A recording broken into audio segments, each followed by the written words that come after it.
அஸ்ஸலாமு அலைக்கும் வரஹ்மத்துல்லாஹி வபரகாத்துஹு. கண்ணியத்திற்குரித்தானவர்களே, பொதுவாக மனித வாழ்க்கையிலே நமக்கு அதிகமாக தேவைப்படக்கூடிய ஒன்று பொருளாதாரம். பொருளாதார வசதி என்பது எல்லாருக்குமே தேவையானது. ஏழையாக இருக்கட்டும், பணக்காரனாக இருக்கட்டும், நடுத்தரமான மக்களாக இருக்கட்டும், எந்த ஒரு பொருளை நம்ம வாங்கணும்னு சொன்னாலும் அதுக்கு பணம் தேவை. அந்த பணம் என்பது அல்லாஹ் ஒரு சபபாக, ஒரு காரணியாக அல்லாஹ் இந்த உலகத்திலே ஆக்கி வச்சிருக்கான். பணம் இருந்தால் பத்தும் செய்யும் என்று சொல்வார்கள். அந்த அடிப்படையில் பொதுவாக நாம் சம்பாதிப்பது, செலவு செய்தல் என்பது இஸ்லாத்தில் இதுக்கு மிகப்பெரிய நன்மை இருக்கிறது. ஃபர்லான தொழுகைக்கு பிறகு ஹலாலான முறையில், ஹராம் இல்லாமல் ஹலாலான முறையில் பொருளீட்டுவது நம் மீது கடமை. நம்முடைய குடும்பத்துக்காக, நம்முடைய மனைவிக்காக, நம்முடைய பிள்ளைகளுக்காக, நம்முடைய இருப்பிடத்திற்காக, நம்முடைய மானத்தை மறைக்க ஆடை அணிவதற்காக, நம்முடைய பசியை போக்க உண்பதற்காக நம்ம பொருளாதாரம் ஈட்டுவது என்பது, வியாபாரம் செய்தல் என்பது இஸ்லாத்தில் தடுக்கப்பட்டதல்ல, ஆகுமானது, கூடும். அதே நேரத்தில் அந்த பொருளை சம்பாதிக்கிறோம், ஆனால் அதன் மீது அளவு கடந்த அன்பு, அளவு கடந்த பிரியம், அல்லாஹ்வை மறக்கடிக்கக்கூடிய நிலை, இதுதான் உருவாகக்கூடாது.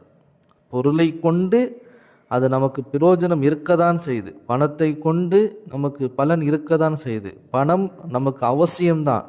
ஆனால் அதே நேரத்தில் அந்த பணம்தான் வாழ்க்கை, பணம் இல்லை என்றால் நாம் ஒன்றுமே செய்ய முடியாது என்ற அந்த அவநம்பிக்கை, அல்லாஹின் மீது உண்டாகக்கூடிய இந்த நிலை மாறிண்டு முழுமையாக அல்லாஹின் மீது நம்பிக்கை வைத்து, தவக்குல் வைத்து, அடுத்ததாக நாம் வியாபாரம் செய்கிறோம், அடுத்ததாக நம்முடைய பொருளீட்டுதலை ஏற்படுத்துகிறோம், அதன் மூலமாக ஒரு வருமானம், ஒரு லாபம், இதை கொண்டு நிச்சயமாக அல்ல என்ன செய்வான், அதில் பறக்கத் செய்வான். அதனால் வ இன்னஹு லிஹுப்பில் ஹைரி லஷதீத், பணத்தின் மீது பேராவல் கொண்டவனாக மனிதன் இருக்கான், அளவு கடந்த பிரியம்.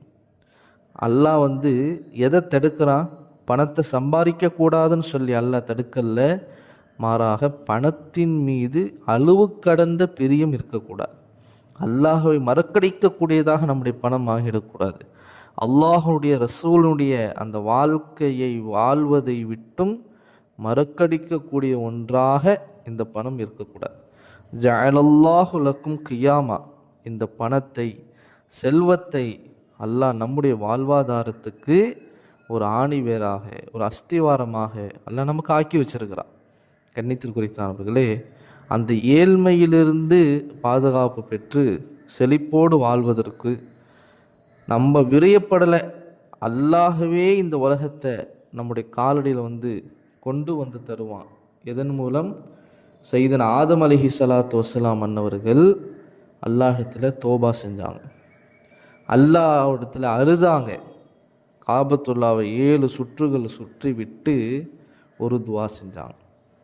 அந்த துவா செஞ்ச பிறகு அல்லாஹ்தாலா ஆதம் அலைஹிஸ்ஸலாமை பார்த்து சொன்ன வார்த்தை தான், ஆதமே, நீங்கள் கேட்ட இந்த துஆவை உங்களுடைய பிள்ளைகள், துர்ரியத்துகள், உங்களுடைய சந்ததி, கியாமத்து நாள் வரைக்கும் உள்ள எல்லா மனிதர்களுமே ஆதம் அலைஹிஸ்ஸலாமுடைய பிள்ளைகள் தான்.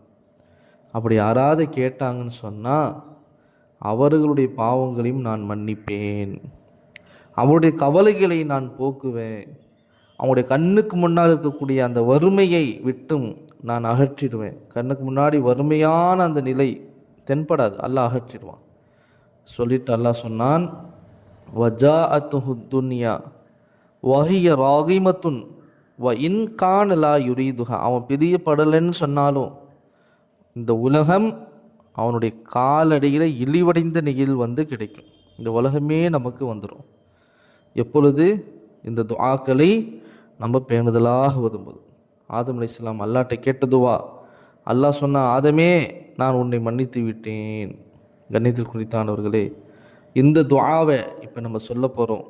அது அர்த்தத்தோடு விளங்கி இன்ஷா அல்லாஹ் ஓதுங்க, அல்லாஹ்விடத்துல கேளுங்க.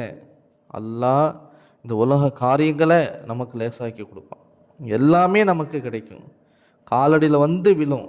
எப்போ நம்ம அல்லான்னு பக்கம் நெருங்கும் பொழுது வியாபாரம் செய்வோம், அல்லாஹ் அதில் பறக்க செய்வான். சம்பளம் மாதத்தில் இவ்வளோ வாங்கியிருப்போம், அல்லாஹ் அதில் உயர்வை கொடுப்பான். இந்த துஆக்களை பேணுதலாக நம்ம செஞ்சு வரணும்.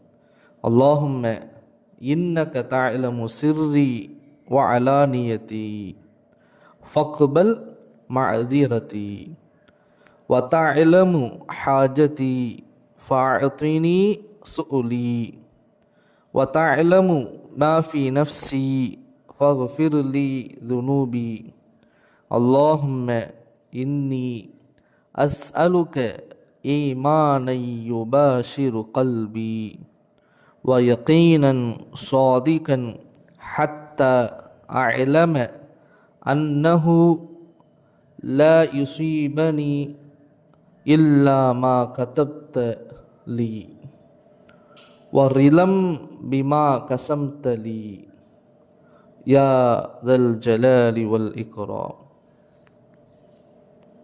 இந்த துஆவை இன்ஷா அல்லாஹ் பேணுதலாக ஓதுவாங்க.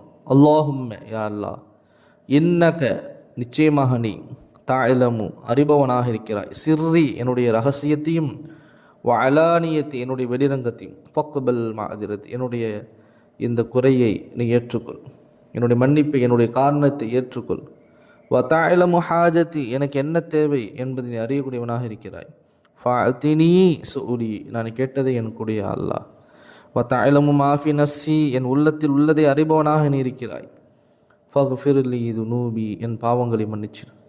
அல்லாஹும்ம இன்னி அஸ்அலுக ஈமானா யா அல்லாஹ் நான் ஈமானை, யுபாஷிரு கல்பி என் உள்ளத்தோடு ஒன்றுபட்டிருக்கக்கூடிய ஈமானையும், வ யகீனன் சாதிகன் உண்மையான யகீனையும் உன்னிடத்தில் நான் கேட்கிறேன்.